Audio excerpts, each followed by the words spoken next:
What do you blame most for all these killings and these shootings?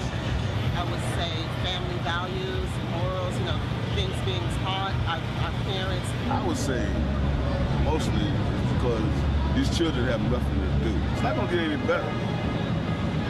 That's the sad part. Probably not in my lifetime. What do you make of Rahm Emanuel? We want someone else. They take care of downtown. They take care of the north side. The south and west sides are left. Anything specifically we want us to pray for? Well, for peace in Chicago. That would be... Definitely, definitely. That we need. On Monday morning, we told you about the shootings, the number of shootings in Chicago over the past weekend. Something like 70 people were shot.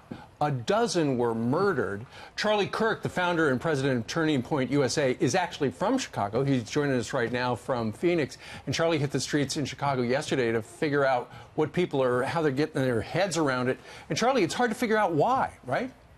Yeah, it's a real tragedy going on in Chicago right now. And what I was really struck by is there was not this huge call for gun control, even from the citizens of Chicago. And, being from Chicago, we have seen the carnage increase over the last couple of years. And it really is a broken culture problem. And the common theme after talking to, my fellow Chicagoans is that we have a lack of father problem in the black community, especially in Chicago. And just one quick statistic, in the 1960s, the single motherhood rate in Chicago and across the country was about 18% in the black community. Now it's over 75%. Think about that. In Chicago, only 25% of young black youth will even have a father in the household. And that has contributed to this endless cycle of gang violence and gun violence. And there's a lot of frustration amongst us Chicagoans about the lack of action from the mayor's office to address this problem correctly, but the bottom line is a broken culture problem. So Charlie, do you believe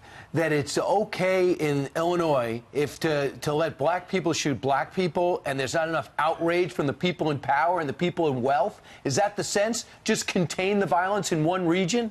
It sure feels that way. It feels as if we have become desensitized to this pattern of violence in certain parts of Chicago. And these are our fellow Americans. This should be deemed absolutely unacceptable. But here's probably the most startling statistic.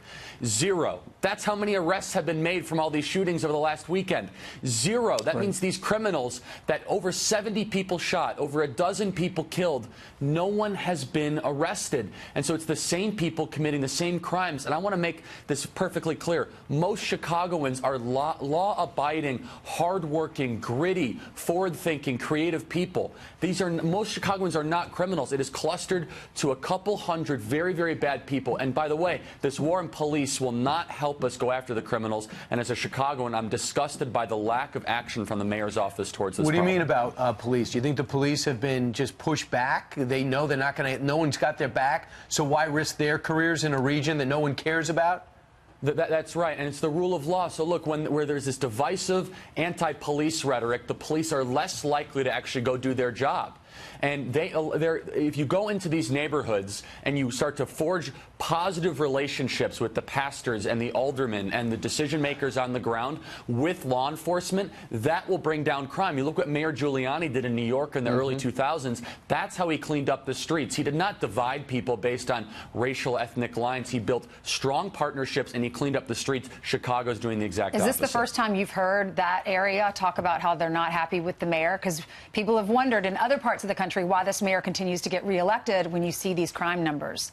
Yeah, there was unbelievable anger and disgust towards Mayor Rahm Emanuel. And it's important to remember, Rahm Emanuel was the chief of staff under Obama in the very first couple years. This is almost the Obama policies in action on a very micro level. And you've seen murders go up. You've seen homelessness go up. You've seen schools closing, the education go down. So this is the Obama national platform centralized in one city. And there's broad disgust behind the lack of action from Mayor Rahm Emanuel. And the mayors before Rahm Emanuel, mostly the Daley family, they were very pragmatic. They are pro-business. They were pro-police. Rahm Emanuel has brought in a radical leftist agenda and I think made Chicago a more dangerous city, which, by the way, it shouldn't be. It should be one of America's greatest cities for its location and its people. Well, something's got to give. Charlie Kirk, who hit the streets to interview those folks yesterday for us. Charlie, thank you very much. Thanks, Charlie. You bet.